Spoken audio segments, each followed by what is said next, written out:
যে আজকের যে বিষয়, মূলত যে বিষয়ে আপনাদেরকে এই সংবাদ সম্মেলনে আহ্বান করেছি, ঢাকা দক্ষিণ সিটি কর্পোরেশন নির্বাচনে আদালতের রায়ের আলোকে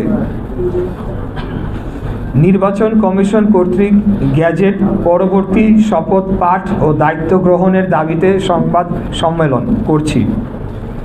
নির্বাচনের তারিখ ছিল 1 ফেব্রুয়ারি 2020।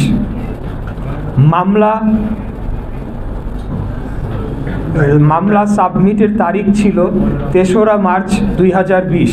অর্থাৎ 30 দিনের মধ্যে মামলা করার যে বাধ্যবাধকতা রয়েছে, সেই বাধ্যবাধকতা মেনেই তখনই আমরা মামলাটি করেছি।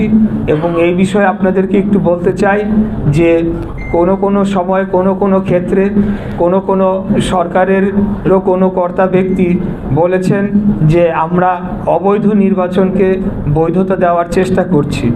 এই বিষয়টি আমরা ঘৃণাভরে প্রত্যাখ্যান করছি এই বক্তব্যটি, কারণ আমরা কোনো সময় নির্বাচন বর্জন করে বা সেদিন কোনো ঘোষণা দিয়ে আমরা উঠে আসি নাই। নির্বাচনের শেষ সময়েও আমি বক্তব্য রেখেছিলাম যে আমি মাঠে আছি, এখনও রয়েছি, আগামীতেও থাকব। অতএব নির্বাচনের পরবর্তী সময়ে আমরা সকল সাক্ষ্য প্রমাণ সংগ্রহ করে মামলার প্রয়োজনীয় নথিপত্র জোগাড় করে আমরা সময়সীমার মধ্যেই মামলাটি দায়ের করেছিলাম, যেটি 180 দিনের মধ্যে নিষ্পত্তি করার কথা থাকলেও সেটিকে নিষ্পত্তি করা হয় নাই। তৎকালীন অপসারিত মেয়র তাপস তিনি আদালতকে প্রভাবিত করে এই মামলাটিকে বাতিল করার জন্যে তিনি প্রেয়ার দেন, কিন্তু তখন বিজ্ঞ নির্বাচনী ট্রাইব্যুনাল সেটিকে গ্রহণ করেন নাই। এর পরিপ্রেক্ষিতে তিনি হাইকোর্টে যান, গিয়ে মামলাটিকে দীর্ঘদিন স্টে করে রাখেন।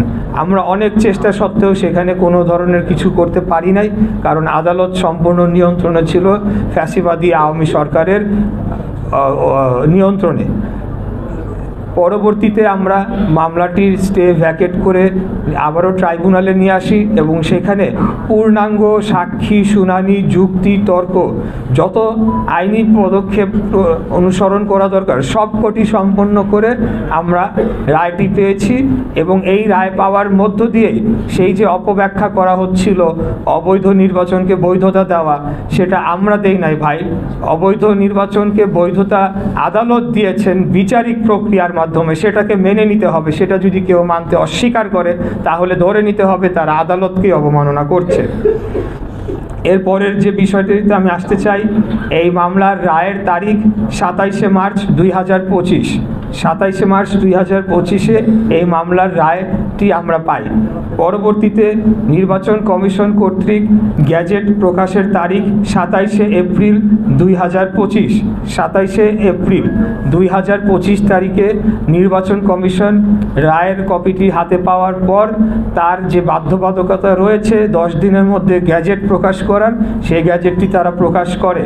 এইখানে আরেকটা ধোঁয়াশা মাঝখানে সৃষ্টি করার চেষ্টা করা হয়েছিল, যখন আইন উপদেষ্টা বললেন যে আমাদের কাছে মতামতের জন্য পাঠানো হয়েছে, যেটি নির্বাচন কমিশনের দরকার নেই, তারা স্বাধীন সাংবিধানিক প্রতিষ্ঠান। পরক্ষণেই তিনি বললেন যে কিন্তু আমাদের মতামত না নিয়েই তারা গ্যাজেটটি করে ফেলেছে। এখন গ্যাজেটটি বা আইনি মতামতের জন্য যে ফাইলটি 5 দিন যাবৎ তার টেবিলে পড়েছিল, সেই বিষয়টি কিন্তু উল্লেখ করা হয় নাই। দ্বিতীয়ত, এখানে নির্বাচন কমিশনের একটা বাধ্যবাধকতা রয়েছে, রায়ের পূর্ণাঙ্গ কপিতে স্পষ্ট লেখা হয়েছে 10 দিনের মধ্যে গ্যাজেট করতে হবে, না হলে তারা কন্টেম্পট অফ কোর্টে পড়ে যেতে পারে। কিন্তু যখন জনগণের সামনে এভাবে উপস্থাপন করা হবে